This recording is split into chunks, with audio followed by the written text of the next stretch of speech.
le nombre exact de la population camerounaise à ce jour. Autrement dit, combien sommes-nous exactement au Cameroun en 2026? L'intérêt de cette question se trouve entre les lignes des spéculations habituelles des orateurs officiels et autres responsables sur la place publique. Chacun y va de sa sensibilité.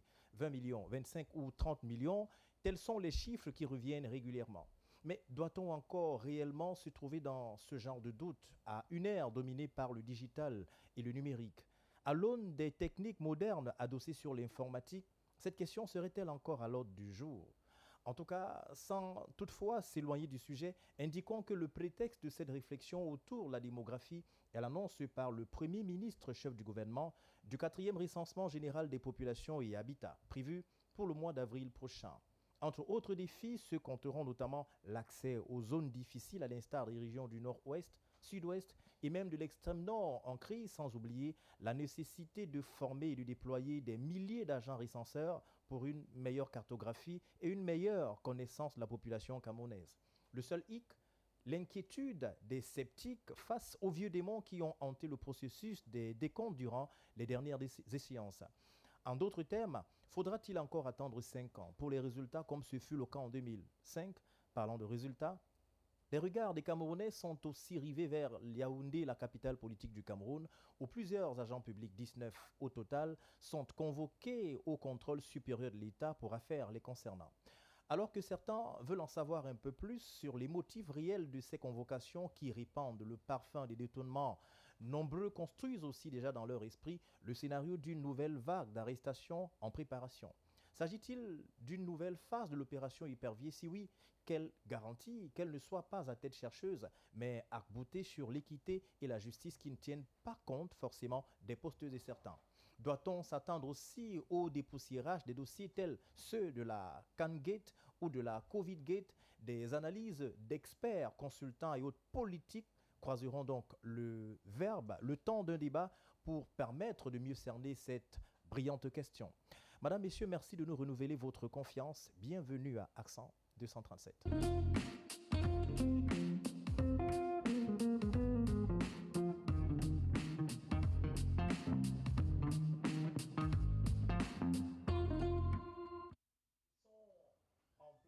Avec nous, comme d'habitude, déjà ces inconditionnels panélistes.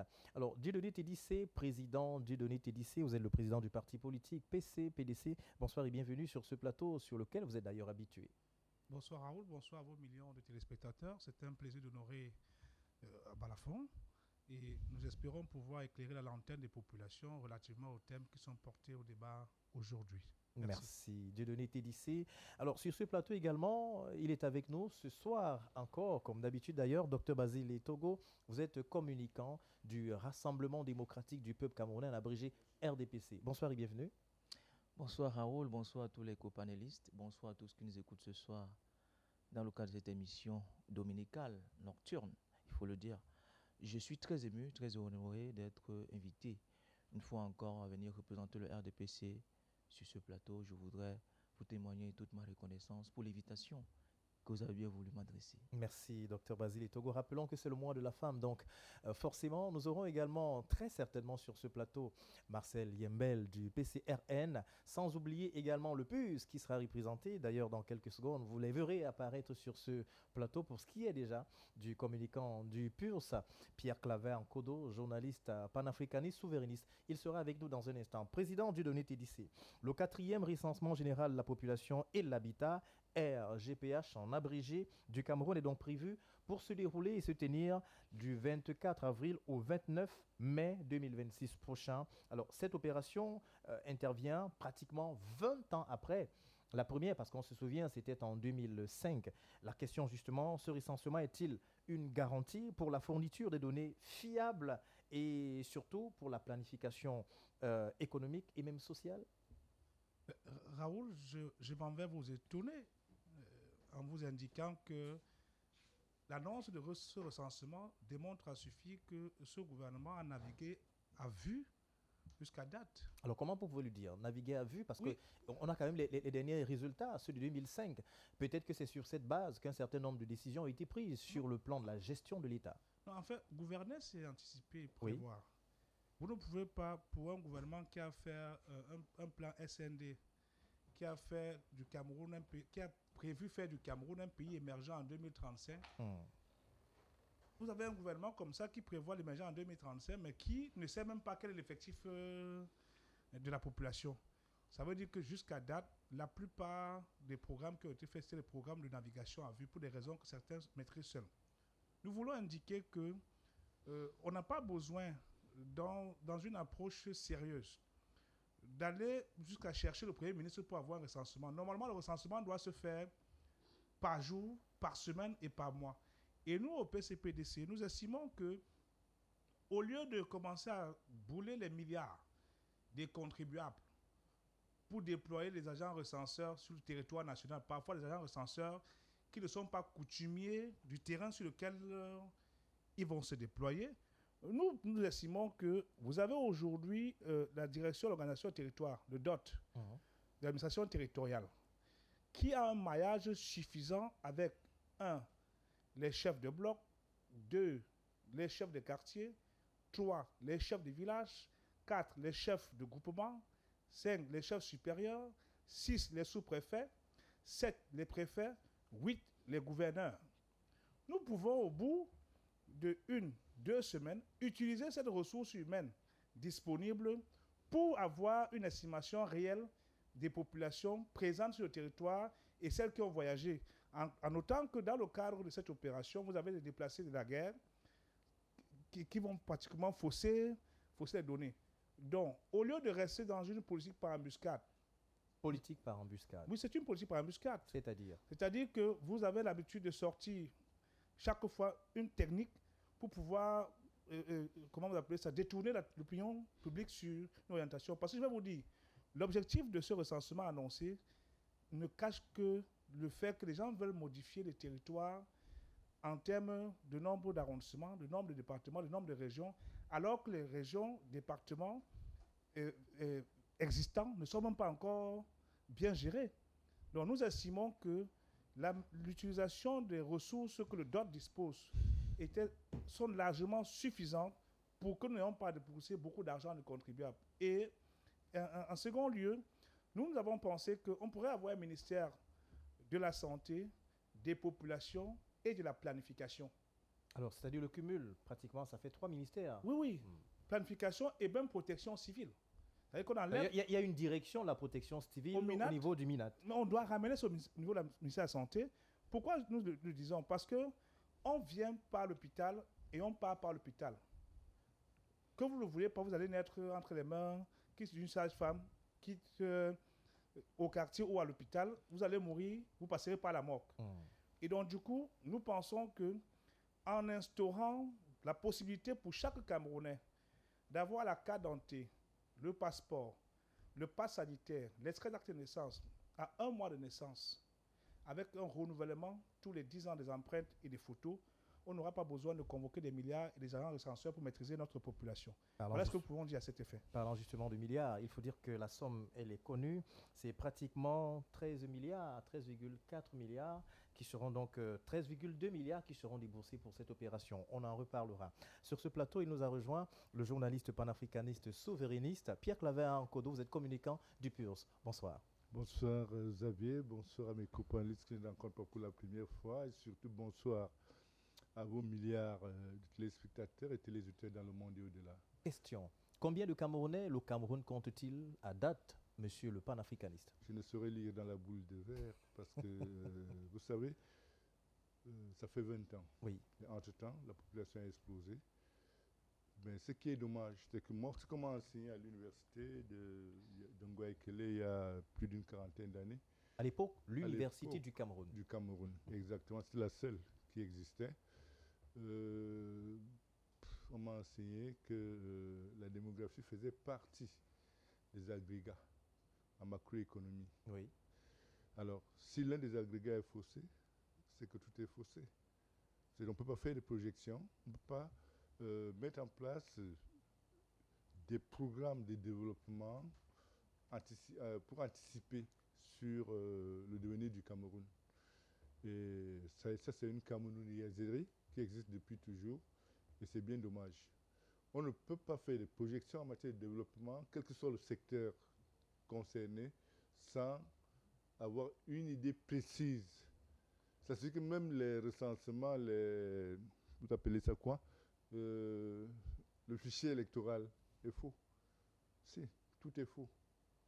Or, c'est la priorité dans tous les pays, comme le rappelait Maître tout à l'heure. Dieudonné Tédissé. Oui. Dans Alors, tous les pays, c'est une priorité. Pour vous relancer, Pour parce que vous pouvoir parlez se notamment de projeter. la priorité, est-ce que l'agencement de ces différents agendas, on a une élection présidentielle qui vient de s'achever, ensuite on a une élection législative qui est en préparation, mais au milieu des deux, on a un recensement qui sera préparé. Est-ce qu'on n'aurait pas, il ne serait pas peut-être opportun de commencer par l'échéance actuelle, c'est-à-dire l'actualité, le recensement? Est-ce qu'il ne serait pas beaucoup plus judicieux ou encore d'avoir un recensement et puis des élections qui se succèdent? Le recensement devrait être actualisé à titre permanent. C'est une priorité Oui. en matière de gouvernance publique. Parce que la Banque mondiale fait des prévisions. Nos partenaires d'ailleurs, qui nous étranglent, la font des prévisions en fonction. Qui nous étrangle? Oui, Oui, bien les évidemment. institutions de Bretton Woods. Parce que vous devez présenter certains éléments probants. Par exemple, la population, les besoins qui Oui. doivent être conformes. Il y a certains ratios à respecter. Maintenant, lorsqu'on ne connaît même pas la population de son pays et qu'on voudrait convaincre un bailleur de fonds qu'on veut une route, un chemin de fer qui part de Douala à Bangui ou alors de Douala à Kaélé, je ne sais pas, de Douala à l'extrême nord. C'est sur quelle base est-ce que ces gens vont faire des projections par rapport au remboursement de ce financement? Tout est faux.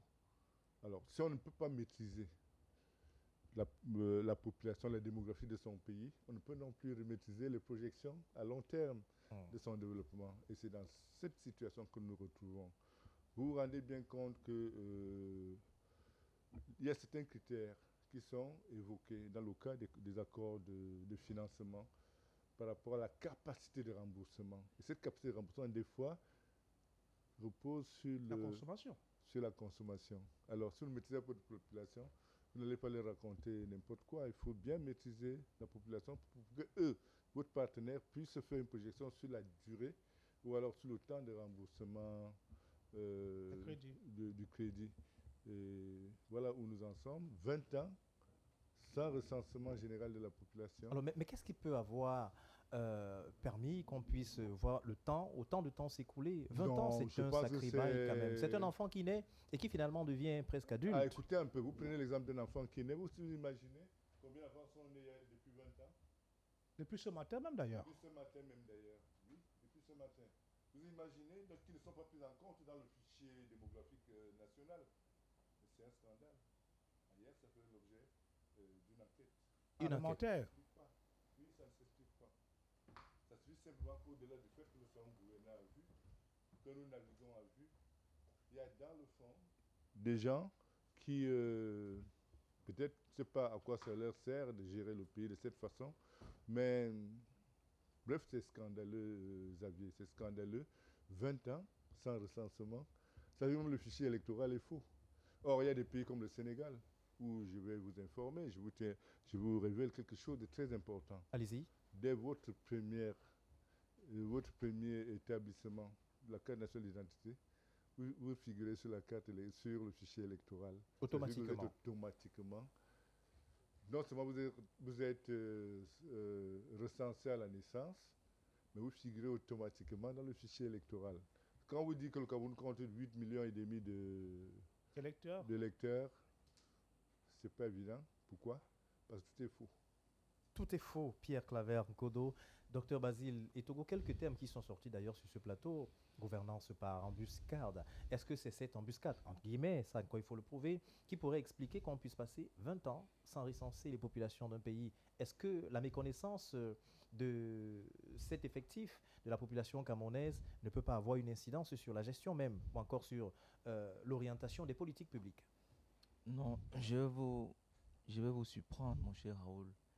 La population camerounaise est connue par les pouvoirs publics. Ah, c'est connu par les pouvoirs C'est publics. connu par les pouvoirs publics, même s'il n'y a pas de recensement.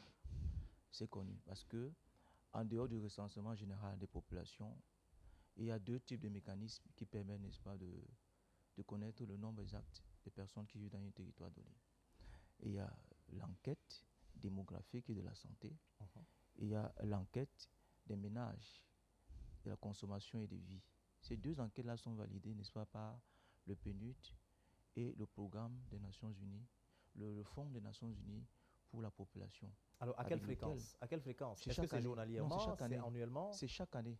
Mais pourquoi au moins ces données ne sont pas mises à la disposition du grand public? Non, l'INS. Pourquoi est-ce qu'on l'INS, le cache? Lorsque si vous allez à l'INS, on va vous donner l'estimation exacte, l'estimation de Et la là, population vous parlez camerounaise. d'estimation. Le mot est quand même, le mot à sa place. Non, même Estimation. même quand on fait un recensement, c'est une estimation. Hmm. Parce que le moment où vous le faites et le moment où c'est rendu public, il y a des personnes qui naissent, il y a des personnes qui meurent. Oui. Vous ne pouvez pas avoir à grand jamais le nombre exact, n'est-ce pas, au point I. Le nombre exact des populations dans une localité, c'est impossible. Parce qu'il y a des gens qui naissent, il y a des gens qui meurent, il y a des gens qui se déplacent entre temps. Donc, par conséquent, même quand c'est ça le recensement général, le quatrième, qui est salutaire, ce sera toujours des estimations. Et vous verrez que l'estimation actuelle, qui est de 29 millions, ne sera pas loin lors du résultat du recensement, du quatrième recensement général. Ça ne sera pas loin. Pourquoi? Parce que toutes les entités, l'État, il faut savoir que l'État est une unicité. Toutes les entités qui permettent de chiffrer ou bien de prendre des informations personnelles, n'est-ce pas, des citoyens, sont rattachées, n'est-ce pas, à l'INS. Que ce soit les hôpitaux, pour les actes de décès, les actes de naissance autant pour moi, que ce soit les mairies pour les actes de décès, que ce soit les écoles. Lorsque vous allez inscrire un enfant à l'école primaire, on vous demande d'apporter l'acte de naissance. Oui. Mais ces données-là sont envoyées à l'INS. On a les données des enfants du primaire, du secondaire et de l'université. Mhm. Donc ces chiffres-là sont connus. Bon, c'est vrai que lors d'un recensement général, ça donne la possibilité, n'est-ce pas, de circonscrire le nombre exact par localité. Oui. Et c'est là où c'est très important. Mais dire qu'on ignore le chiffre exact, le chiffre estimatif des populations dans un État, c'est faux. Et pour ce qui est du Cameroun, c'est archi faux. Le dernier recensement qui date de 2005 donnait un résultat, un chiffre de 17 millions 500. Oui. Et vous allez constater que le budget à l'époque, c'était de 1 milliard, 1700 milliards.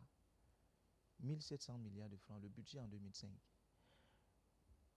En 2025, nous avons une estimation de 29 millions de Camerounais pour un budget De 8 000 de 8 814 milliards. milliards. Oui. Vous voyez donc que si vous faites le gap, les taux, vous voyez qu'en termes de budget, c'est près de 391% de hausse. Donc, comment vous voulez donc me dire que en partant de 2005 jusqu'en 2025, ce budget-là a augmenté comment? Puisque les statisticiens le savent, le budget augmente en fonction, n'est-ce pas, des besoins des populations. Mhm.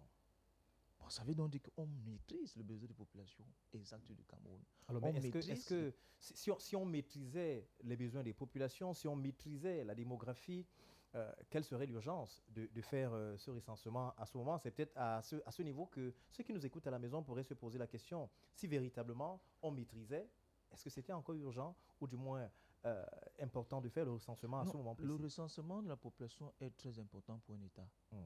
Je vous ai dit, ça permet, n'est-ce pas, d'avoir le nombre exact par localité. Tout à fait. Dans un quartier, on peut savoir combien réside dans un quartier, mais sur le plan général, l'État connaît le besoin, connaît le chiffre estimatif des populations. Là, il faut le savoir. En 2005, on avait 32 000 établissements. Et en 2025, on en a 15 000 de plus. Donc, lorsqu'on crée une école dans un quartier, c'est parce qu'on connaît le nombre de besoins et des élèves qui vont intégrer cette école dans le quartier. On ne crée pas des écoles juste pour le plaisir. Mais là vous embrayez sur un autre pan qui est aussi compliqué et complexe quand même. Parce que lorsque vous parlez de la création de l'école, ne l'oubliez pas, on a tendance, lorsqu'on regarde un peu ce qui se passe dans notre pays, que l'État aurait, par le conditionnel, démissionné. Parce que quelquefois, ce n'est pas toujours les écoles privées, primaires, publiques, ou encore les écoles publiques qui sont créées parfois c'est le privé qui se substitue. Et quelquefois, les quartiers sont souvent nés de manière spontanée et l'État vient comme, entre guillemets, se mêler dans cette progression qui est faite sans donnant l'impression qu'il ne maîtrise pas tout. Docteur Basile. Que ce soit les écoles privées ou publiques, Oui. l'État connaît le nombre qui existe dans chaque localité et en fonction des besoins, on peut accorder des licences ou bien des agréments pour créer des nouvelles écoles ou alors l'État peut créer des écoles publiques comme ça se fait un peu partout. D'accord? Donc, sur ce point-là, je puis vous rassurer que tous les éléments sont réunis pour qu'on connaisse exactement le nombre de populations général au Cameroun. Mais il faut remarquer que la Banque mondiale qui accompagne ce projet ne peuvent pas financer s'il n'y a pas de garantie en termes de chiffres. Alors, parce que tout à l'heure, vous semblez inquiet sur la sincérité ou bien alors la qualité, n'est-ce pas, de ce résultat en termes de... Vous mettez le doigt là où ça fait mal, docteur Basile. Et Togo, alors, est-ce que ce n'est peut-être pas le fait qu'aujourd'hui, on ait besoin d'argent, qu'on trouve l'urgence, notamment de faire un recensement, un 4e recensement en pratiquement 60 ans, 65 ans? Non, il faut le dire que le recensement avait été, l'occasion de recensement avait été d'abord évoqué, je pense, en 2015. Après, on a évoqué en 2020. Mais si l'État décide, en fonction, n'est-ce pas, d'un certain nombre d'informations qu'il détient sous la main, si l'État décide de le faire en 2026, pourquoi est-ce que les gens seront outrés? C'est toujours une bonne chose de le savoir. D'accord? Mais je voudrais éluder l'esprit ou bien l'idée selon laquelle l'État ne connaît pas le chiffre exact des populations pour pouvoir faire des prévisions en termes de développement économique, en termes même de besoins infrastructurels, hospitaliers et autres. Non, je voulais éluder, je voulais altérer ou bien je voulais rassurer les populations qui nous écoutent que vous prendrez certainement la parole tout à l'heure parce qu'il y a un certain nombre de faits qui sont actés, c'est-à-dire la plupart des officiels qui prennent la parole, chacun donne le chiffre qui lui sied. Quelques officiels vous parleront de 30 millions, d'autres parleront de 25 millions, ainsi de suite. Alors tous sont membres du même gouvernement quand même. Est-ce que ça ne remet pas un tout petit peu en question l'assurance que vous donnez concernant notamment la connaissance exacte de cette population? Les chiffres qui ont été qui sont mis à la disposition des pouvoirs publics actuellement par l'INS, qui est l'organe habilité, n'est-ce pas, à faire des statistiques, c'est 29 millions. C'est 29 millions et vous verrez que au sortir, n'est-ce pas, de ce quartier de recensement, nous ne sommes pas loin des 29 millions. Merci, Dr Basile. Et Togo, Maître Dieudonné Tédissé, revenons quand même un peu en arrière pour revoir quelles sont les différentes dates de ces recensements. On se souvient justement que c'était en 1976 que l'on a connu le tout premier recensement et d'ailleurs en 1976, cela avait permis de recenser 7 131 833 habitants au Cameroun et en 1987, il y a eu un second recensement qui a permis justement d'avoir 10 493 665 habitants au Cameroun et en 2005, effectivement, le recensement a permis d'avoir ce nombre de populations, c'est-à-dire 17 463 836 âmes au Cameroun. Mais la question se pose, 3 recensements en pratiquement 60 ans, est-ce que c'est pas quand même à craindre? Est-ce que c'est pas un pan qui est négligé, qui ne devrait pas? Xavier, je voudrais profiter pour saluer M. Nguy Faujan, qui est retraité déjà, qui a mené tous ces recensements avec qui on a travaillé pour préparer la présidentielle. Parce qu'au moins, eux, ils ne mentent pas, ils disent la vérité. Oui, et qu'est-ce qu'ils disaient? Vous voyez, les chiffres ont toujours été un peu minorés lorsqu'il s'agit de la répartition du nombre de députés à l'Assemblée nationale et augmentés lorsqu'il s'agit d'aller chercher les crédits. Je suis désolé de vous le dire, et je voudrais rassurer le docteur Etogo que lorsque nous prenons même seulement l'aspect des communications numériques en termes de nombre d'abonnés, je peux vous rassurer qu'à date, nous sommes 30 200 000 Camerounais environ. C'est d'ailleurs parce que pour faire les programmes de société que nous avions prévus, il fallait avoir des données qui sont vraiment, en termes de marge d'erreur, maximum 5%. Oui. Et donc, je vous indique que, tout à l'heure, j'ai dit que c'était une décision prise en embuscade. Nous sortons d'une élection présidentielle où certains prétendus bastions qui étaient réputés inébranlables ont démontré au sortir des urnes que ce sont des zones qui ne sont plus facilement gérables. Il faut donc trouver le moyen de justifier le redécoupage administratif. Parce que ces gars, le parti du docteur Togo s'est calculé. Il faut trouver le moyen de justifier le redécoupage administratif pour redistribuer les cartes et voir dans quelle mesure, à la convocation du corps électoral pour les élections municipales, ils auront une maîtrise de la situation. Mais l'ayant dit, je voudrais vous indiquer que pour un pays sérieux, qui dit faire un projet d'émergence du Cameroun en 2035... Vous n'avez pas dit que le Cameroun n'est pas sérieux quand même. Non, écoutez, je ne suis pas du Cameroun batching. Je n'aime pas le Cameroun batching. Mais il faut dire, we state the facts. On donne uniquement les faits. Oui. Pour un pays sérieux, on n'en serait pas aujourd'hui à convoquer un recensement général jusqu'à mettre un budget de 13 milliards de francs. Je vous ai dit qu'il faut maîtriser la structure de l'état civil, parce qu'au Cameroun, je suis désolé, les gens ne vont faire les actes de décès que lorsque vous avez laissé les immeubles. Or, ça doit être un mouvement automatique. On ne doit même pas attendre que l'enfant arrive à l'école, parce que dans le dispositif que le PCPDC a conçu, il était question de faire la carte d'identité, comme vous avez dit tout à l'heure, le passeport, la carte sanitaire, l'extrait de naissance, avec des codes barres qui s'enchaînent, même sur votre permis de conduire, qui s'enchaînent lorsque vous décidez. Le constat est fait très rapidement. Très rapidement. Donc, je vous indiquais qu'aujourd'hui, c'est une mesure qui est bonne. C'est une bonne décision, mais je vous dis qu'en termes de dépenses, les 13 milliards, on n'en a pas besoin. On n'a pas besoin de dépenser ce montant d'argent pour faire un recensement parce que les structures administratives disponibles au niveau de l'administration territoriale, au ministère de la Santé, permettent déjà de faire ce travail sans qu'on ne soit en train de dépenser beaucoup d'argent. Alors, tel qu'on vous voit, on vous écoute développer, pour vous, c'est que ces 13 milliards, c'est un argent qui pourrait être distrait, ou alors ces 13 milliards, c'est une somme qui ne servira pas, ou encore la totalité ne servira pas pour cette opération. C'est ce que vous dites? Vraiment, ayons pitié des Camerounais. Les Camerounais ont beaucoup de problèmes. Il faut utiliser l'argent à bon escient. À bon escient. Je vous ai dit que, d'ailleurs, je profite pour saluer la mémoire du ministre Kodok, ministre d'État, Augustin Frédéric Kodok, qui a piloté toutes ces opérations pendant beaucoup d'années. Les gars, dans le processus d'obtention des crédits dans les IMF and others, les institutions internationales, ils ont besoin d'avoir une démographie qui justifie pourquoi les crédits doivent être mis à leur disposition. À leur disposition. Donc aujourd'hui, on ne peut pas, de façon efficace, engager un recensement des populations de façon isolée sans intégrer la question du plan directeur des villes et villages du Cameroun. Parce que, voyez-vous, vous allez faire un recensement. Entre-temps, vous n'avez pas fait un plan directeur d'aménagement du territoire. Vous n'avez pas prévu, horizon 2035-2040, l'effectif de la population sur tel espace.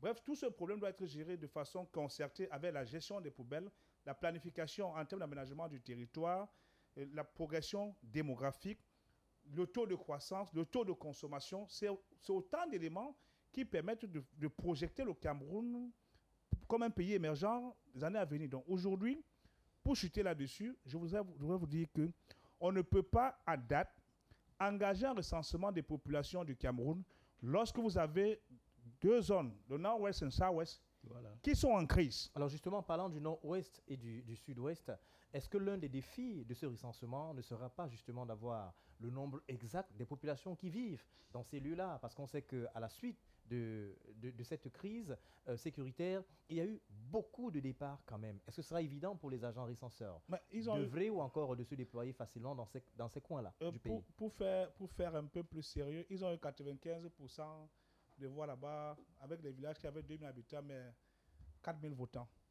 Je vous dis que ce travail, il faut surseoir à cette opération, respectueusement, il faut surseoir à cette opération, attendre qu'un nouvel ordre gouvernant arrive, règle le problème de la crise du nord-ouest et du sud-ouest, les crises sécuritaires de Boko Haram in the far north, à l'effet que quand on engage un recensement, que la circulation sur le territoire national soit assez simple.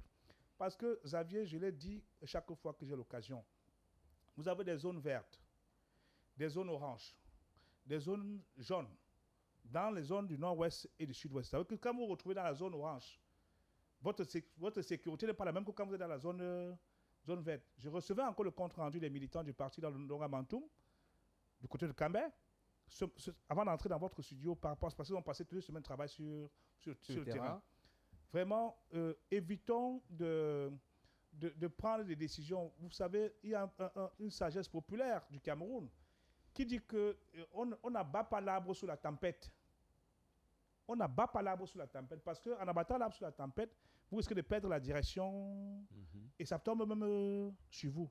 L'heure n'est pas à la fuite en avant.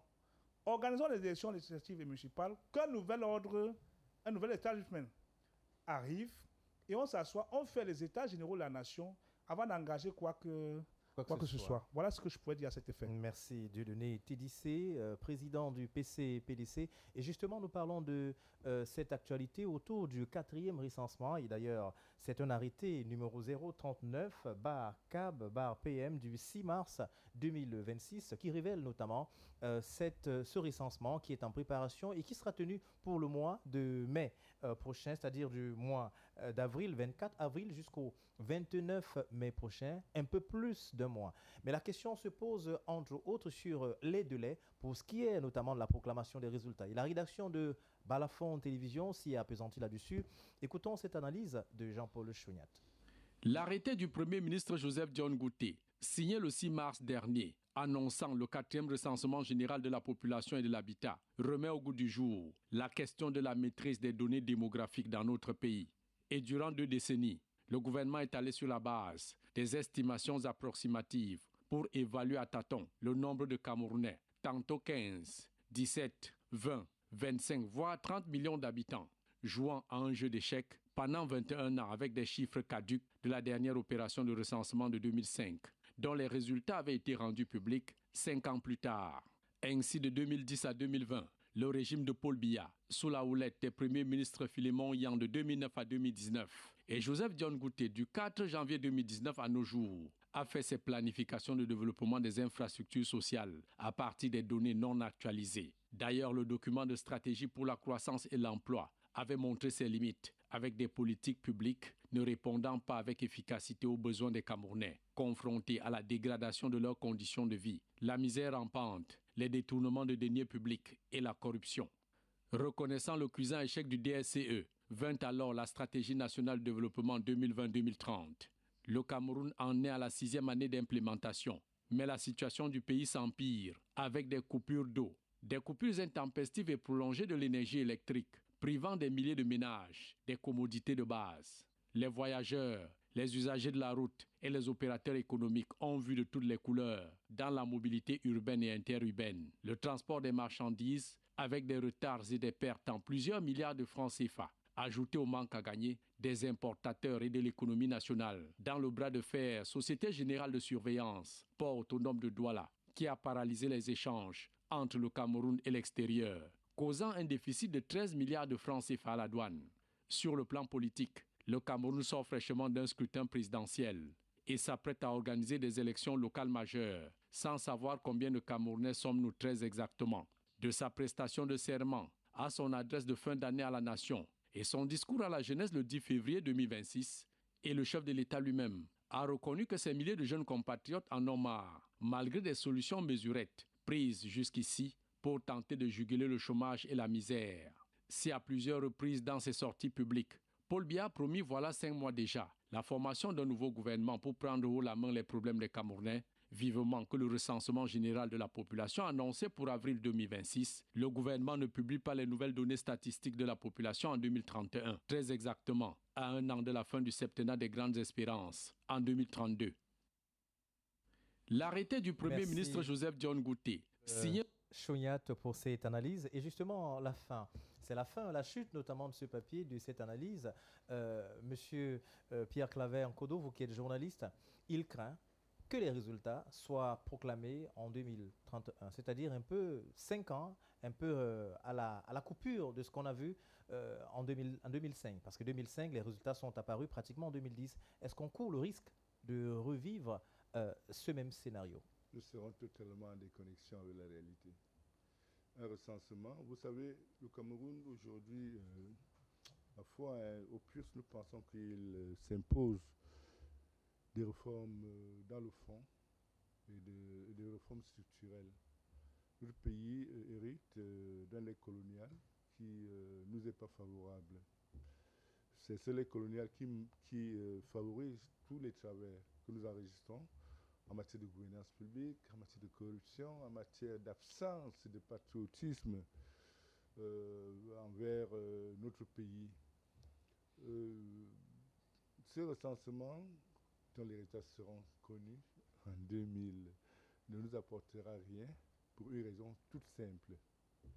Si on aurait eu de l'énergie électrique partout, à partir de l'enregistrement de l'acte de naissance, les données seront consignées dans un serveur.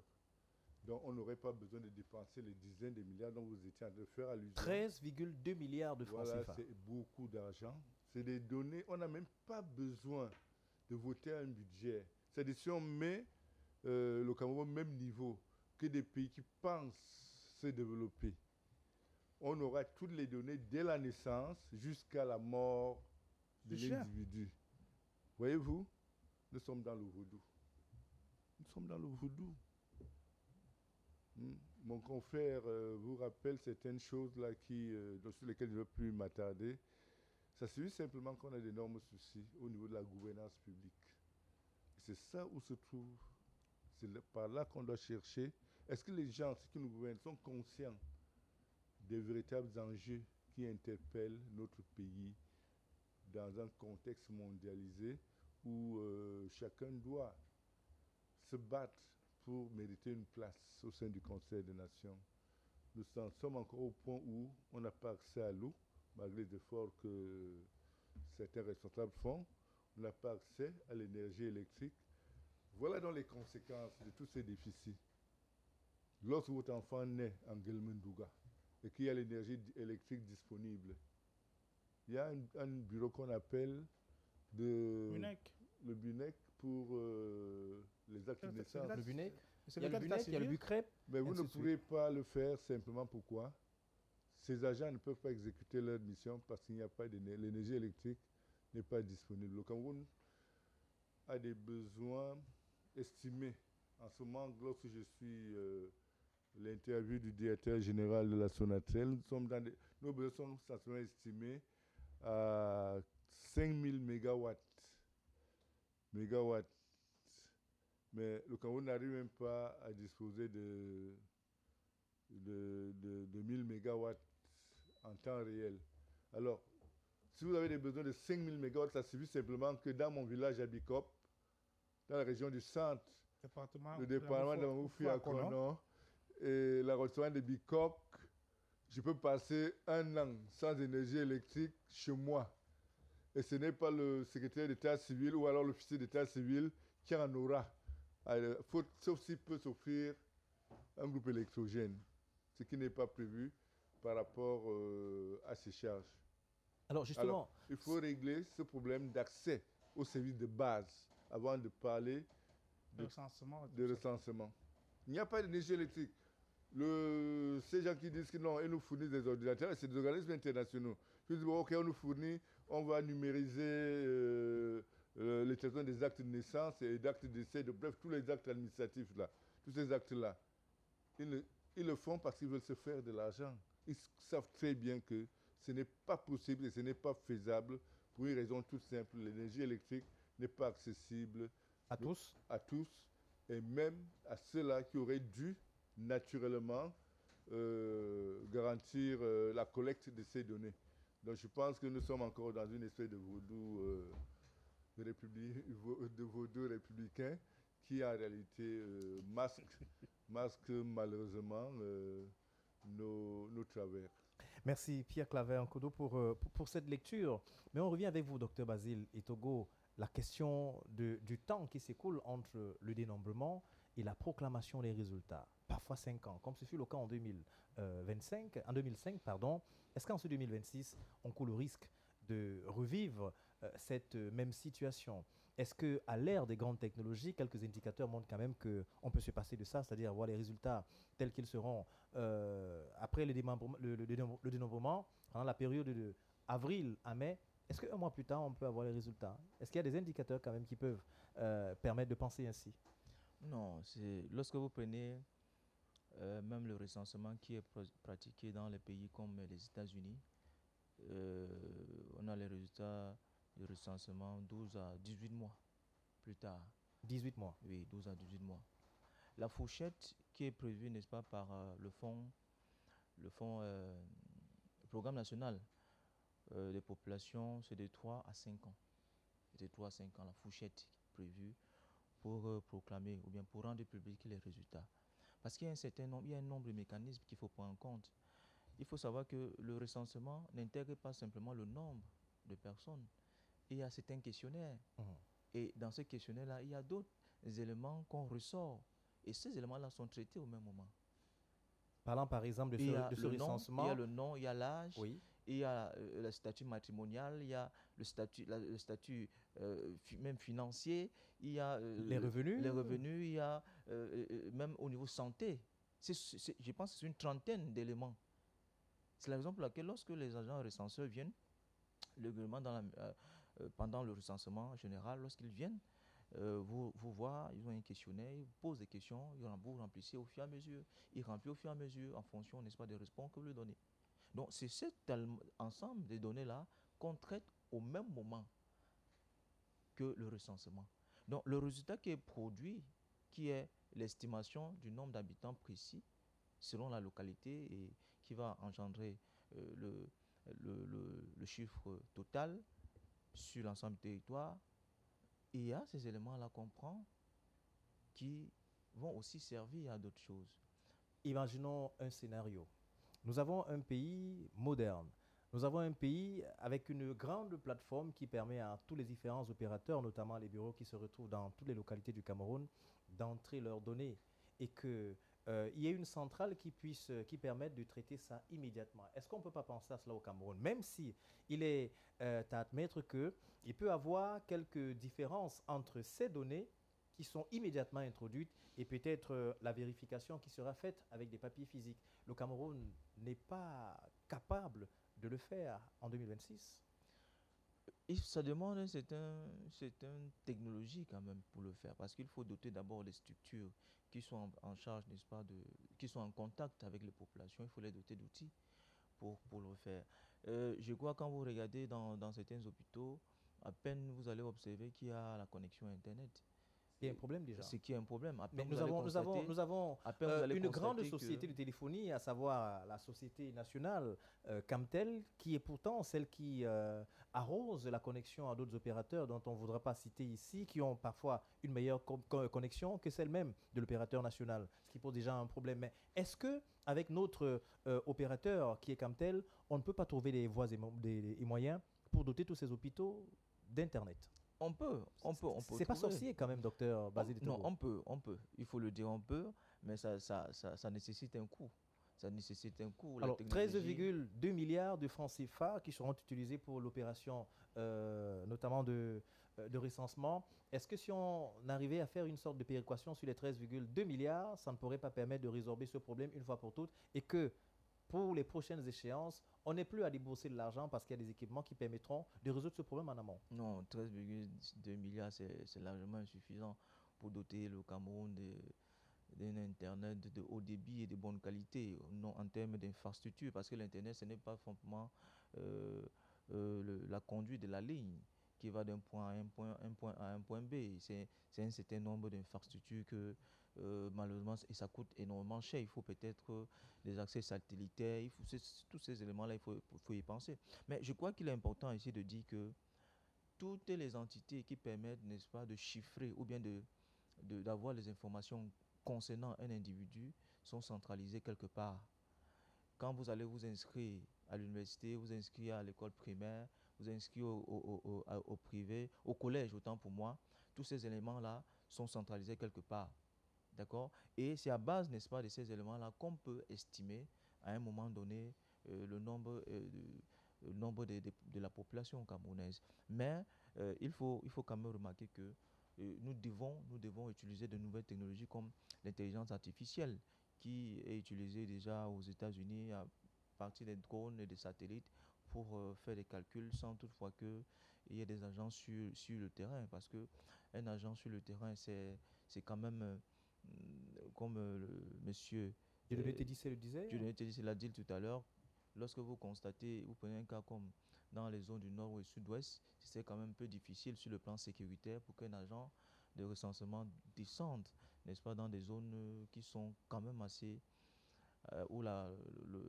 crise persiste, où on a une présence énorme, n'est-ce pas, de ces personnes-là, parce que sur le plan de sa sécurité morale et physique, ça peut jouer. Donc, peut-être en utilisant des drones, utilisant l'intelligence artificielle, on peut déterminer, n'est-ce pas, à partir des satellites, le nombre de personnes qui sont dans une localité. Bon, ce sont ce type de moyens, de nouvelles moyens de technologie de la communication qu'on peut utiliser dans le cadre de ce recensement. C'était aussi pour répondre au président Tatidier, Tédissé, oui, maître Dieudonné Tédissé, oui. Avec ce recensement, tous ces moyens-là seront mis à la disposition, n'est-ce pas, des agents recenseurs qui ne peuvent pas descendre dans ces zones-là. Il y aura d'autres moyens pour faire une estimation de ces populations-là. Alors, docteur Basile Etogo, Dieudonné Tédissé, Pierre-Clavin Kodo, un détail. Pour le recensement qui est annoncé, c'est le côté notamment recensement des agriculteurs. C'est d'ailleurs l'une des innovations de ce recensement. Alors, il s'agit du recensement couplé avec celui de l'agriculture et de l'élevage. L'objectif, dit-on, étant de mieux évaluer le potentiel agropastoral des différentes régions et de disposer des indicateurs fiables pour la planification et le développement rural. Est-ce qu'on va dire que là, les agriculteurs et les éleveurs sont pris en compte pour ce cas? Bon, mais Xavier, je suis quelqu'un de très respectueux. C'est une escroquerie politique. Escroquerie. Est-ce que le mot n'est pas fort, président non, écoutez, Dieudonné Tédissé? Vous savez, on se dit qu'on n'est pas toujours obligé de dire que tout est noir quand on est dans l'opposition. Vous n'aimez pas cette expression opposition lorsqu'on est dans un parti d'alternative gouvernementale. Voyez-vous, vous allez partir recenser les gens, vous mettez une fiche, vous allez recenser les agriculteurs et les éleveurs. Moi, j'ai eu la grâce de parcourir le territoire national. Est-ce que vous savez que le bœuf a une carte d'identité? Oui, si. Le mouton a une carte d'identité. J'ai travaillé dans les pâturages dans le Faro et Dio, où le vétérinaire, chaque animal a sa carte d'identité. De naissance même. De naissance même. Oui. Parce que par mois, par trimestre, le vétérinaire, le chef de centre va chef-tel par chef-tel pour faire des vaccinations, pour vérifier l'état du troupeau. Ce n'est pas nouveau. C'est pourquoi je dis que c'est l'escroquerie politique.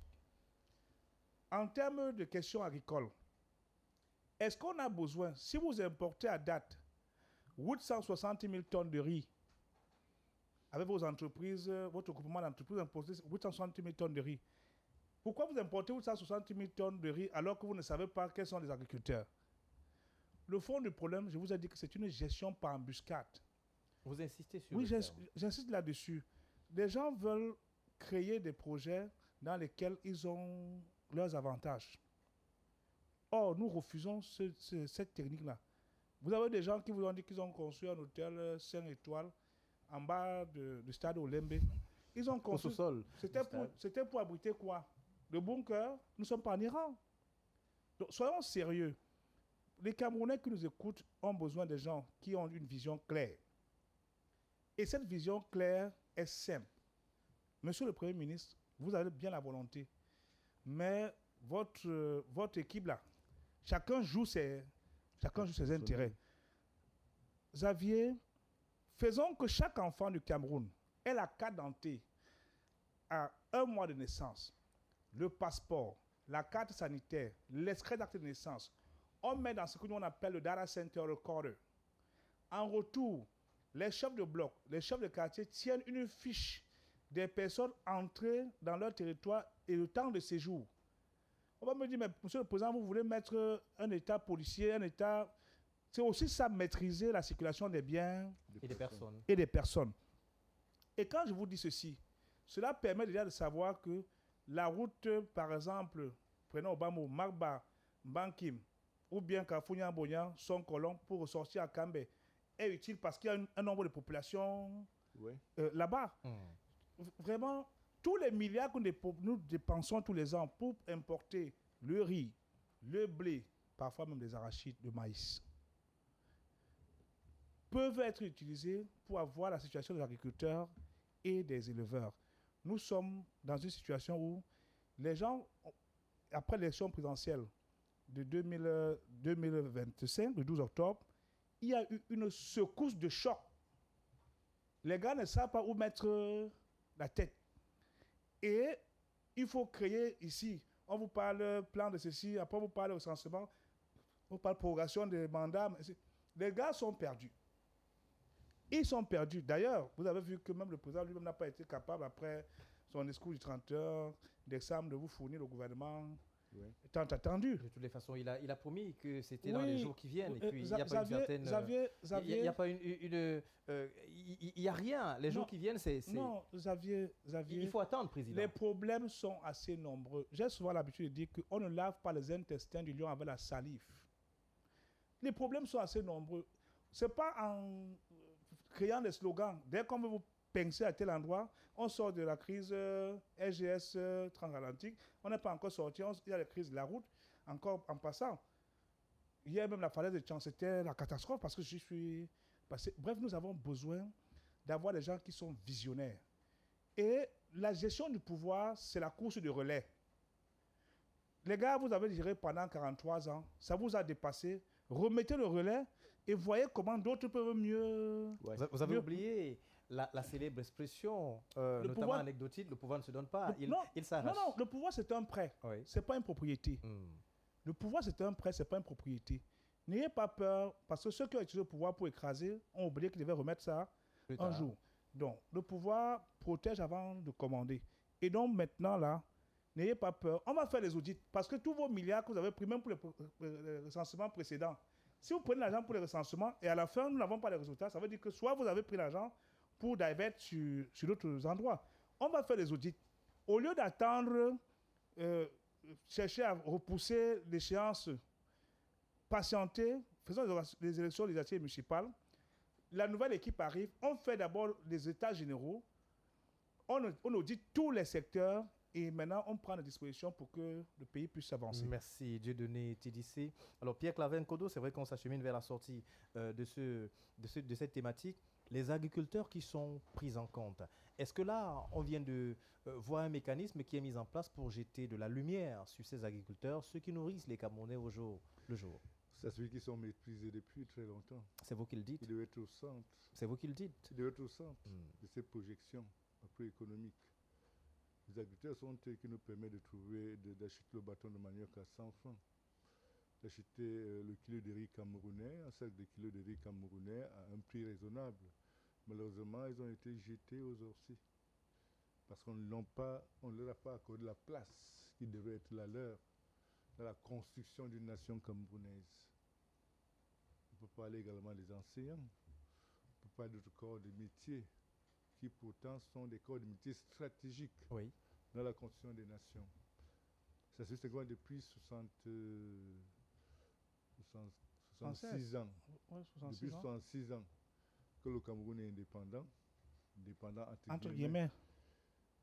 Ces corps de métiers n'ont jamais été pris en compte. Les middle classes, hein? Les classes moyennes. Oui. Pourtant, ailleurs, ils sont au centre. Vous avez vu les manifestations des agriculteurs à Paris? Tout à fait. Vous les avez vus? En Chine, c'est le chouchou. Ils sont les chouchous du gouvernement. Parce que si la Chine ne produit pas du riz, les Chinois vont rentrer en rébellion. Si la Chine ne produit pas, ils produisent même le manioc, même l'arachide.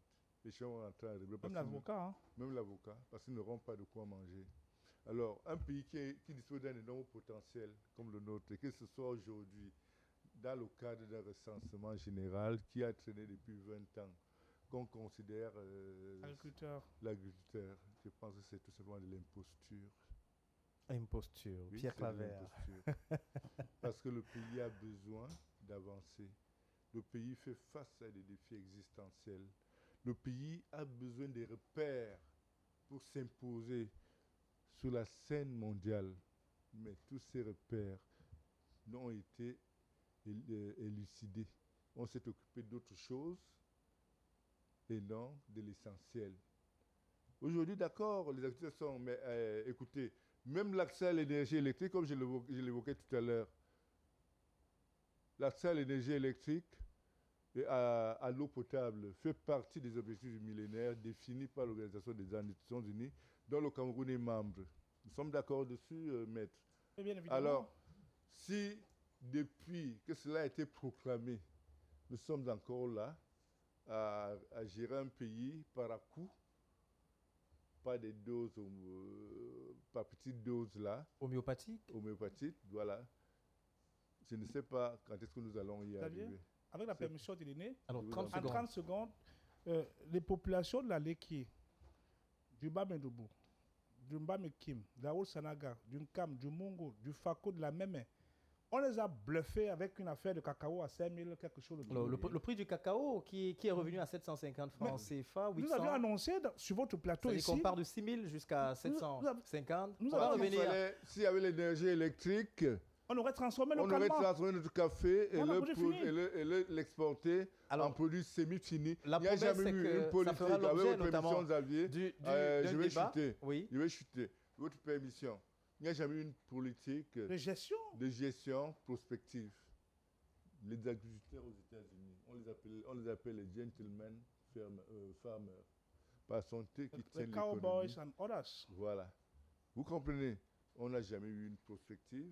On fonctionne, c'est pas embuscade. La possible par embuscade. Et voilà le résultat. Merci Pierre Claver Nkodo. Docteur Basile Togo, on va sortir. Alors, ce recensement en préparation tient compte des agriculteurs. Est-ce que là, c'est pour montrer justement quel est le sérieux et notamment la place que l'ordre dirigeant accorde aux agriculteurs au Cameroun? Parce que l'agriculture, dit-on, c'est pratiquement le secteur qui nourrit les Camerounais. Le Cameroun a basé sa politique sur l'industrialisation agricole. Ça, c'est la politique économique sur laquelle l'État s'est appuyé. Et je pense que depuis le mandat de 2018, nous avons eu un gain assez remarquable sur le plan agricole. Est-ce que ce n'est pas un slogan? Non, industrialisation agricole. Ce n'est pas un slogan. Est-ce que ça se voit dans les faits? Est-ce que c'est palpable? On salue ici le prix du cacao camerounais qui se vendait à 6 000. Quand le prix du cacao ivoirien, qui est l'un des pays les producteurs de cacao en Afrique, était à 1500 à 1200. On a vanté ici la qualité avec laquelle ces cacao étaient entretenus, étaient séchés, et ça qui faisait, n'est-ce pas, la fierté, et qui continue même à faire la fierté. Parce que il faut savoir que la diminution du kilo de cacao sur le plan international. Beaucoup de personnes ont dit que c'était lié à des causes politiques. Non, lorsqu'on préparait les élections, il fallait tout faire pour donner de l'importance aux agriculteurs. Et une fois les élections passées, on ramène le prix à sa proportion. Non, c'est pas vrai. On dit que beaucoup d'agriculteurs ont fait des crises cardiaques. Non, puisque c'est pas le Cameroun qui achetait.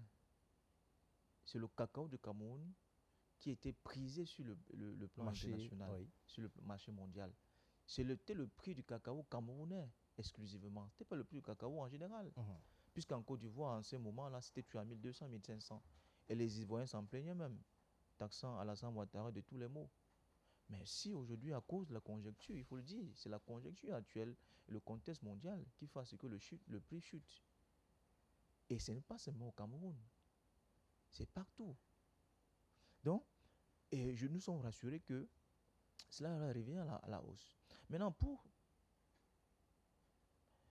les inquiétudes qui ont été soulevées ici par Maître, je veux lui dire que l'État a compris la nécessité de transformer le cacao sur place. Je pense qu'il y a, je suis au courant qu'il y a un investisseur. Les efforts sont faits, oui, mais sont insuffisants. Au niveau de la Lequier qui est en train de construire une grande industrie pour transformer le cacao sur place. Et c'est là où on va en venir. C'est une initiative que l'État est en train d'accompagner. C'est un propriétaire, c'est un privé qui se lance dans le domaine. Parce que l'État n'a pas vocation à construire les industries un peu partout, non. L'État encourage, les industriels encouragent les acteurs privés à véritablement s'intéresser à l'agriculture camerounaise. Mais qu'est-ce que vous voulez? Lorsque l'État fait des efforts, il faut quand même le reconnaître. C'est vrai que ces efforts sont insuffisants au regard du besoin, mais ce sont des efforts quand même qu'il faut saluer.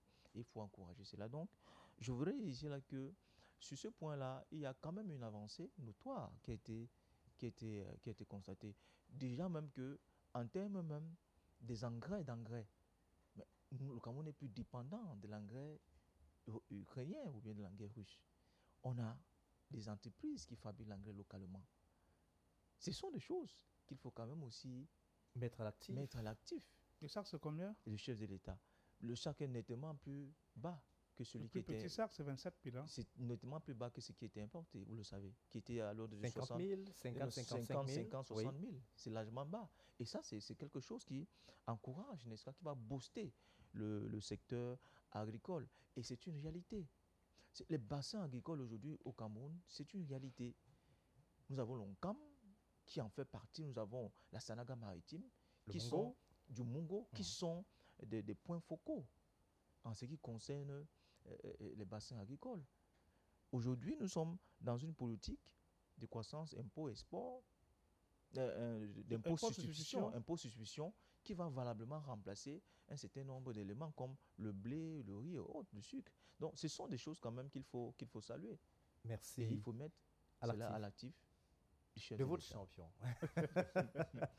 Merci, Dr Basile Etogo. Justement, parlant de ces mesures d'accompagnement et cette logique d'industrialisation du secteur agricole, on sait qu'il y a quelques jours, le mois dernier, le ministre du Commerce était dans le Mongo, notamment à Bariok, où il lançait la première pierre d'une industrie de transformation appartenant au groupe Patrice Samen SA. C'est donc dans le Mongo, à quelques mètres de la ville de Nkonsamba, quelques kilomètres de la ville de Nkonsamba, plus exactement à Bariok. Et c'est sur ce que nous connaîtrons une légère transition pour aborder la deuxième thématique.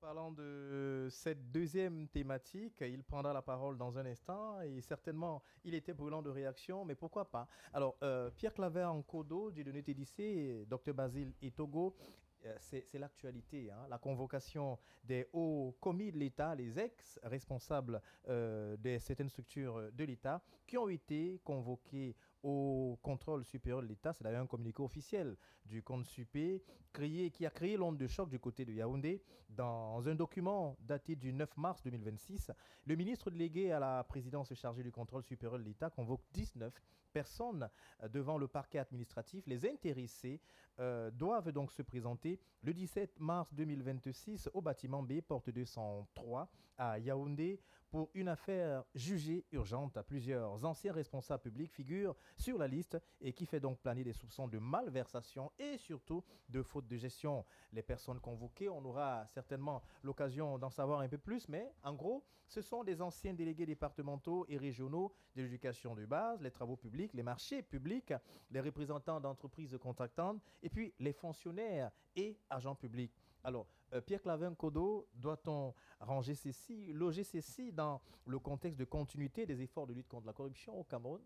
Je veux bien. Écoutez, permettez-moi de revenir sur la belle annonce que vous avez faite concernant l'inauguration, voilà la pose de la première pierre d'une usine de transformation. Du complexe Patrice Samen Industries, du côté de Nkonsamba Bariok.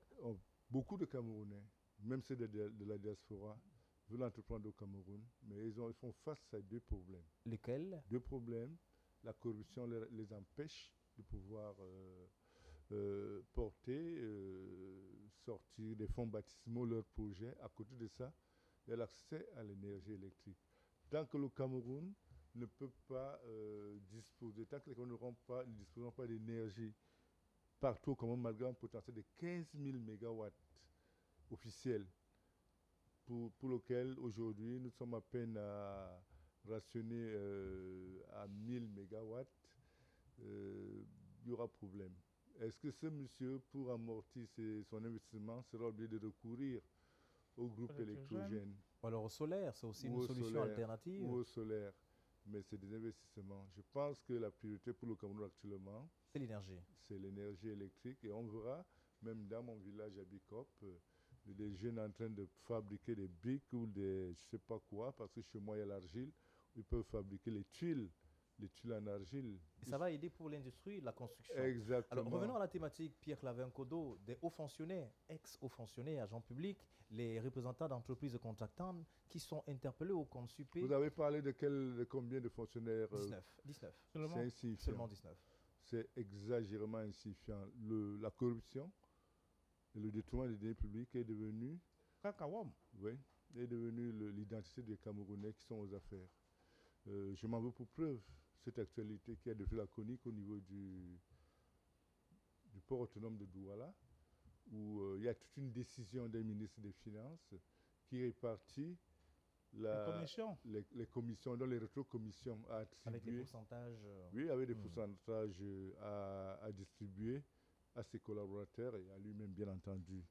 Et je crois qu'il y a 2 jours ou 3 jours, il y a un scandale extrêmement grossier où simplement un douanier s'est assis sur une somme de 1745 milliards toujours issus des opérations de scanning à la SGS, et le ministre en poste a dû l'interpeller à travers une note, le sanctionner. Alors, vous vous imaginez 1745 milliards, ça peut construire un chemin de fer partant de Douala jusqu'à N'Djamena. Voyez-vous? Je ne sais pas si son nom figure parmi ceux qui sont convoqués à la... Pas du tout. Pour l'instant, son nom n'y figure pas encore. Et je vais vous rappeler que dans une affaire assez rocambolesque d'appropriation des actifs, ce qu'ils ont appelé les actifs résiduels, dans une entreprise publique, Maître ne va pas, je sais que Maître ne va pas me reprendre au mot, dans une affaire d'actifs qu'ils ont appelés résiduels. Or, il n'y a pas d'actifs résiduels parce que c'est des investissements publics. Il ressort que le même ministre, la même dame ministre est propriétaire, serait propriétaire d'un patrimoine de l'ex-régime national du chemin de fer. Rifekam. Oui, au camp Lido. Est-ce qu'elle a donc compétence pour condamner? Je ne pense pas. Parce que tous sont des prévaricateurs. Maintenant, elle a condamné, mais on a 19 personnes. Est-ce que ceux qui ont pillé le patrimoine de la Sophie Belle, que je connais, de Belabo, que je connais, où il n'y a plus une seule pierre rappelant le souvenir, l'existence de cette grosse entreprise qui vendait déjà les maisons préfabriquées, exportait les maisons préfabriquées il y a 40 ans au Japon et aux États-Unis. Est-ce qu'ils sont concernés? C'est un coup d'épée dans l'eau. C'est juste du flop et c'est juste une démarche politicienne. Un slogan. Un slogan politique pour nous faire croire que la corruption est au centre des préoccupations du régime, mais j'en doute. Alors, est-ce que la corruption est au centre des préoccupations du régime? Docteur Basile Togo, parlant justement de ces quelques noms, vous allez répondre à cette question. Nous avons les noms, nous avons Madame Adjogo Marie-Yolande, épouse de Otto Tsala, ex-déléguée départementale d'éducation de base pour l'Unfundi, Afana Chimène Marie Crescence, chef service du patrimoine à la délégation départementale du ministère des Affaires foncières et du cadastre pour la Liquier, Melingui Mont-Thérèse, personnel à la commune de Kola, Diba, épouse Bilongo Zavieri, Sylvie, directrice générale des établissements Savo Service, Nganoa Angéline Marguerite, ex-déléguée départementale du ministère de l'Éducation de base pour la MEFU et à Konon, Monsieur Tsanga Jean-Blaise, ex-délégué régional de l'éducation de base pour le centre, Jacques Eya Iba, ex-délégué départemental des travaux publics pour le Mfundi, Zomeka Beyo, ex-délégué départemental du ministère des marchés publics pour le Mfundi, Konek Félix, représentant des établissements Ecodis Cameroun, contractant, Alima Onana, ex-délégué départemental du ministère des Affaires foncières pour la MEFU et à Konon. Alors, il y a des noms comme ça à l'appel pratiquement. Pour revenir à la question posée tout à l'heure, est-ce que, si on prend le cas notamment de ces convocations, on va dire que la lutte contre la corruption est une des priorités du gouvernement qui a à sa tête le Premier ministre Joseph Dion Ngouté? Déjà, mon cher Raoul, je ne voudrais pas m'avoir et au nom du RDPC, Oui. condamner toute forme de corruption qui puisse exister, que ce soit la corruption morale, financière, matérielle, toute forme de corruption. Et nous voulons rappeler à ceux qui exercent cette pratique nocive pour les populations que l'acte pénal est individuel. C'est-à-dire, vous posez un acte, vous en répondez devant la loi. Et vous n'avez jamais vu le RDPC ici adresser une correspondance pour soutenir qui que ce soit lorsqu'il est frappé, n'est-ce pas, d'une procédure au TCS. Alors, vous avez parlé du RDPC. On sait généralement que pendant les opérations de campagne, il y a beaucoup de hauts cadres qui sont évidemment aussi du RDPC, c'est-à-dire votre parti, mais qui financent aussi le parti quelque part. Beaucoup de personnes se disent que de l'argent, par exemple, qui est distrait, c'est l'argent qui sert pour le financement des campagnes électorales. Que dites-vous de cela? Bon, c'est un fantasme qui est entretenu par certains hommes politiques. Vous savez, les hommes politiques, en tout cas ceux qui sont membres du RDPC, il y a nos statuts qui sont clairs. Les membres, les directeurs généraux, ministres et autres, ils ont des participations en termes de cotisations qu'ils font régulièrement. au RDPC. Mais ils les prennent où, ces cotisations? Parce que parfois, c'est des sommes faramineuses. Et quand on connaît ce que peut gagner un fonctionnaire, est-ce que ce n'est pas là une porte ouverte au détournement, logiquement? Écoutez, ce sont des salariés et ils sont liés, n'est-ce pas, à certains avantages de la fonction. Donc, et ils peuvent entretenir d'autres relations en termes d'affaires. Il n'est pas interdit à un fonctionnaire d'avoir un champ, d'avoir une ferme, d'avoir un cartel. C'est pas interdit puisque la loi le préconise. Donc par conséquent, je crois que il est important ici de dire que ceux qui s'attellent à commettre ces actes, ils répondront de les actes et périls. Le RDPC n'a jamais envoyé qui que ce soit à piller les caisses de l'État. Et pour preuve, lorsque vous êtes condamné pour corruption, ce n'est pas au nom du RDPC, c'est à votre nom propre. Oui. Donc quand je l'ai dit, je me suis bien fait entendre. Docteur Basile Togo, on reste avec vous un tout petit peu, vous allez certainement poursuivre. Lorsqu'on voit ces 19 noms qui sont cités et convoqués au niveau du CONSUP, on a entendu il y a quelques années auparavant des informations, ou du moins des rumeurs qui ont fait les chauds gras de la presse, parlant notamment des détournements massifs tout autour de l'organisation de la CAN, que le Cameroun a abrité. Au-delà de cela, il y a également l'affaire Covid, ou encore pendant la période Covid, il se dit qu'il y a beaucoup d'argent qui aurait été détourné par quelques responsables. Est-ce que si l'opération Hyper-V, entre guillemets, est peut-être lancée à travers ces interpellations, est-ce qu'on peut s'attendre à ce que les dossiers de la CAN Gate, Covid Gate soient réouverts? Les personnes sont encore là et parfois puissantes. Moi, je ne veux pas lire dans la boule de cristal parce que c'est quelque chose que je ne sais pas, faire. Je crois qu'il y a des fonctionnaires qui sont en charge au service du Conseil supérieur de l'État. Il y a un compte rendu qui a été fait et ce compte rendu est en train d'être exploité. Vous avez parlé aujourd'hui des ex-agents de l'État. Ça veut dire qu'ils ne sont plus en fonction. Tout à fait. Ça veut donc dire que même dans 20-30 ans, lorsque vous avez commis des actes, vous pouvez répondre, n'est-ce pas, devant les juridictions. L'État n'oublie jamais. L'État n'oublie jamais. Comme disait quelqu'un, c'est un monstre fort. Voilà. L'État peut, à un moment, n'est-ce pas, retarder pour un certain nombre de besoins d'enquête, parce que, écoutez, la corruption, c'est pas quelque chose qui se fait à ciel ouvert.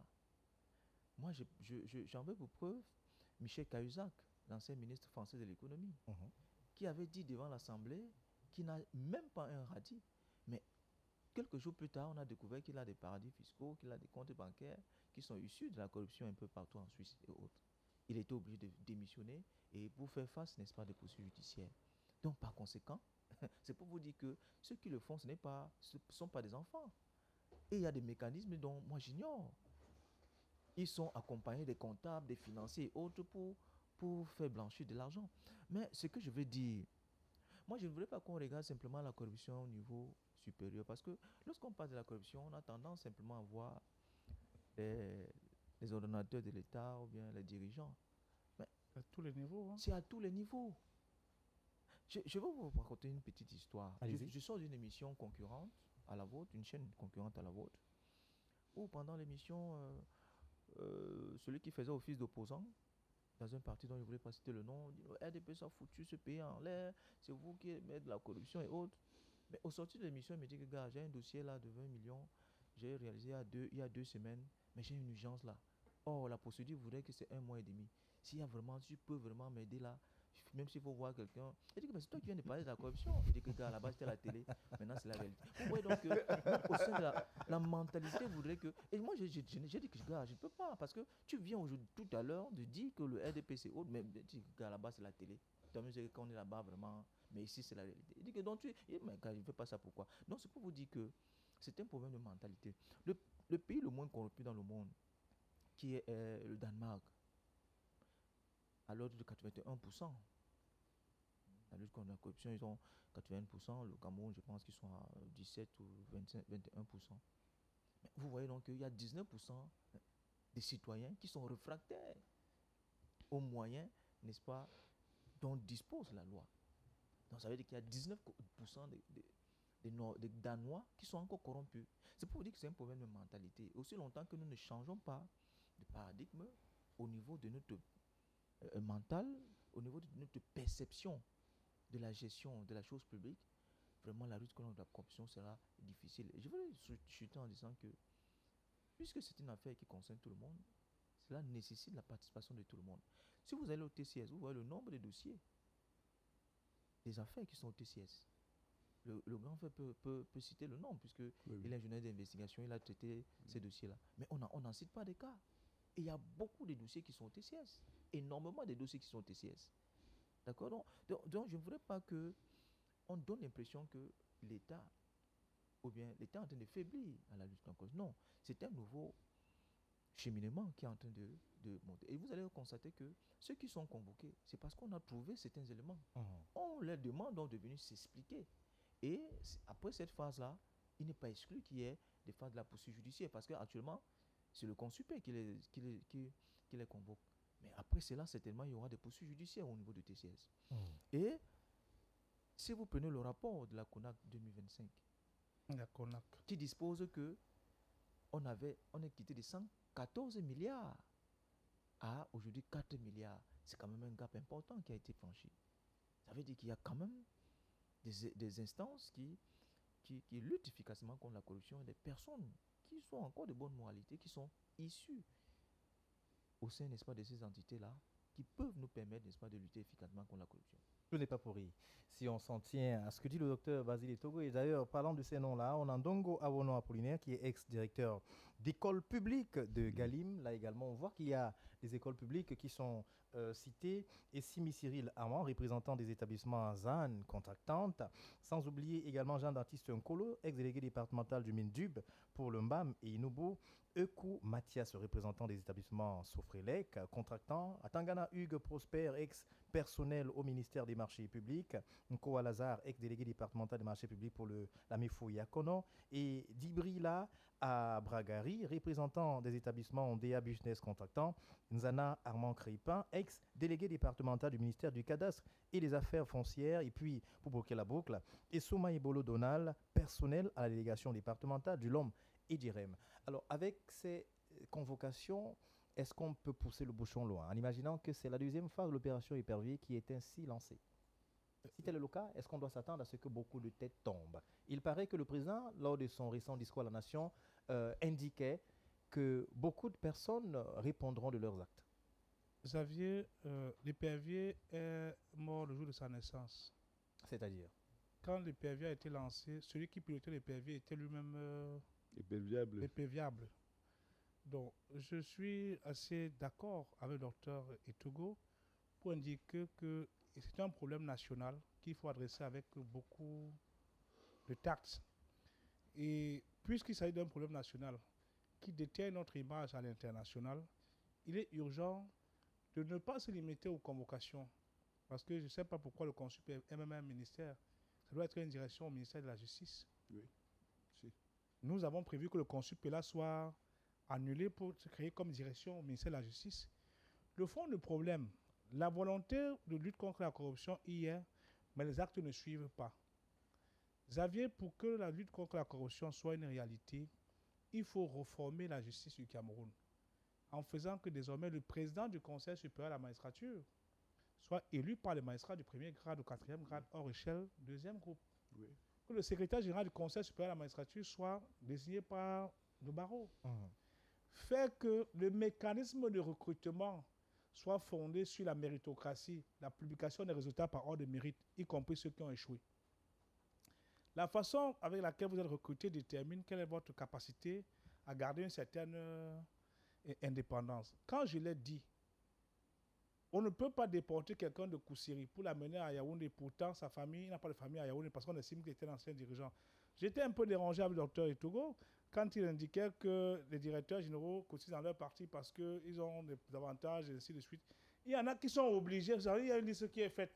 Si votre nom n'apparaît pas, oui, alors le décret qui va venir là, ça va être le vôtre. Vous avez un de vos camarades du parti qui a à Mondial Vision indiqué qu'il y avait un hôtel 4 étoiles sous le stade Oulembe. Quelques jours plus tard, ceux qui ont participé à ce détournement massif ont reçu des médailles. C'était la task force. Moi, je vais vous dire que la lutte contre la corruption doit aller en s'intensifiant, en fusillant, après l'épuisement des procédures, en fusillant les responsables y afférents. Jerry Rawlings l'a fait. Est-ce que fusiller, c'est pas trop fort? Non, écoutez, au grand mot des grands remèdes. Au grand mot des grands remèdes. Vous ne pouvez pas avoir... vous voyagez sur les routes... Fusiller, ça devient pratiquement une sorte de pouvoir autoritaire. On plonge là dans un autoritarisme votre démocratie, sans précédent. Votre démocratie, qui n'est pas autoritaire, nous a conduit là où on est aujourd'hui. Toutes nos routes sont les dos d'âne. Vous voyagez, vous êtes comme si vous étiez sur le dos de cheval. Pourtant, tous les ans, l'argent est versé là-bas. Tous les secteurs sont rouges. Le Cameroun a atteint un niveau où il faut prendre des mesures fortes. Et ces mesures fortes ne peuvent pas être prises sans tenir en compte le fait qu'il faut améliorer les conditions de salaire des uns et des autres. Parce que vous ne pouvez pas demander à quelqu'un qui a faim de ne pas être corrompu. Revoyons le niveau de salaire, les primes d'allocation, l'accès au logement, bref, toutes ces différentes conditions-là. Tout à l'heure, vous voyez que ce thème concernant la lutte contre la corruption est intrinsèquement lié avec le... Tout à fait, avec le premier. Avec le premier. Qui parlait notamment de recensement. Oui, et je vous indique de façon simple, il n'y aurait pas de corruption si nous engageons un développement équilibré du territoire en faisant que notre potentiel hydrographique, 58 départements, 42 départements qui portent le nom d'un fleuve Xavier, on attend les pluies pour s'aimer. On attend les pluies pour s'aimer. C'est normal. Donc, vous voyez que les gens sont là. Yaoundé, quand c'est la fin du mois, toutes les vieilles voitures nous créent l'embouteillage dans la ville parce que chacun a eu un peu d'argent pour mettre le carburant. Essayons de rendre la justice indépendante. Donnons à l'Assemblée nationale les moyens d'avoir des commissions d'enquête parlementaires efficaces. Enlevons le statut de président tout-puissant qui nomme qui fait défaire les concitoyens, et vous verrez que les choses vont aller beaucoup plus mieux. Je vous indique cela parce que si nous n'engageons pas efficacement ces réformes, nous allons arriver à ce que le professeur Bounon Djala appelait l'existence de deux partis politiques, le parti des mangeurs et le parti de ceux qui souffrent. Donc, l'urgence aujourd'hui, c'est de prévenir cette question à l'effet que pour l'avenir, des mesures d'accès soient prises en libérant la justice, en faisant que désormais, la direction de la police judiciaire dépend de façon administrative et fonctionnelle du ministère de la Justice, avec un bureau national d'investigation qui dépend uniquement de l'autorité du ministère de la Justice. Parce que c'est une affaire où on a les hautes institutions qui demandent de créer une commission d'enquête. Comment voulez-vous, Equity Justice, he who goes to the court will have clean hands. Vous ne pouvez pas avoir les mains sales et c'est vous qui partez chercher à laver les mains des autres. Donc, vraiment, il y a ce que j'appelle souvent le torchant-torché. Pendant que vous torchez quelqu'un, derrière vous, également. On vous torche. Merci, Président Dieudonné Tédissé. Parlant justement de cette opération Épervier, on sait que l'actualité, c'est notamment la libération également de deux hauts commis de l'État. C'est Le cas notamment de Gilles Roger Bellinga, ancien DG de la CIC, la Société immobilière du Cameroun, et Emmanuel Ondondon, qui ont été libérés le 19 février dernier après pratiquement 20 ans d'incarcération. Est-ce que cela pourra donc servir de leçon et surtout d'exemple aux autres Camerounais qui cesseront sans doute de détourner et de voler ou de distraire les fonds publics? Là est d'ailleurs toute la question et tout l'intérêt que nous portons, d'ailleurs le souhait que la plupart des Camerounais formulent. Merci Pierre Claver. J'ai quelque chose à dire, je peux intervenir. Oui, justement, on a commencé par vous. On a commencé par vous sur cette thématique. Vous avez 30 secondes parce qu'on va, on va sortir. Je vous en prie, vous abordez là une question extrêmement importante qui relève même de préoccupations existentielles du Cameroun. Je m'inspire toujours de ce que je vis à l'extérieur ou alors de ce que j'apprends de l'extérieur pour pouvoir me dire pourquoi ce n'est pas possible dans mon pays. Vous savez, des pays comme la Chine disposent des lois extrêmement rigoureuses en ce qui concerne la lutte contre la corruption. Mais le processus est différent du nôtre parce que tous les Chinois maîtrisent leur corruption. C'est les premiers corrompus. Oui. Mais ils maîtrisent leur propre corruption, ils la maîtrisent, mais quand ils sortent de leur pays, ils deviennent des corrompus. Parce qu'en Chine, lorsque vous portez atteinte à la fortune publique, vous êtes jugé en première instance et condamné à mort. Condamné à mort par exécution sur la place publique d'une balle dans la nuque qui vous est facturée. On ne tire pas pour qu'elle s'envole, on la récupère. On facture à votre famille au prorata de ce qui vous est reproché. Et si vous n'arrivez pas, la famille n'arrive pas à payer, tous vos biens sont saisis et votre famille paye l'excédent. Merci Pierre Claver. Alors c'est une procédure selon vous qui pourra discipliner les Camerounais. On pourrait l'améliorer à la camerounaise. Oui. On pourrait la revisiter à la camerounaise. Les Camerounais n'ont plus peur ni du bâton ni du gourdin en matière de corruption. Merci. Parce que ces gens qui sont indexés dans cette liste du Consupé, je vous en prie, c'est du menu fétin. Alors que chaque ministre camerounais touche des rétrocommissions sur la passation des marchés avec les opérateurs économiques. Pierre Claver Nkodo, merci infiniment. Merci. Alors, docteur Basile Etogo, merci d'être venu sur ce plateau. C'est moi qui vous remercie. Maître Dieudonné Tidissé, merci à vous également. C'est moi qui vous remercie. Très chers téléspectateurs, vous êtes restés, vous avez suivi de bout en bout ce programme. Nous vous disons infiniment merci, mais sortons. Sortons justement avec cette pensée d'un auteur anonyme qui dit, justement, le problème au Cameroun, c'est qu'on a perdu 3 choses. On a perdu la peur, on a perdu la honte et on a surtout perdu l'étonnement. Est-ce qu'il faudra revenir à ces grandes valeurs pour avoir un Cameroun debout et un Cameroun où ne régnera plus la corruption? La balle est dans votre camp, la question, vous pourrez donc la répondre. Merci, mesdames, messieurs, on se retrouve dimanche prochain.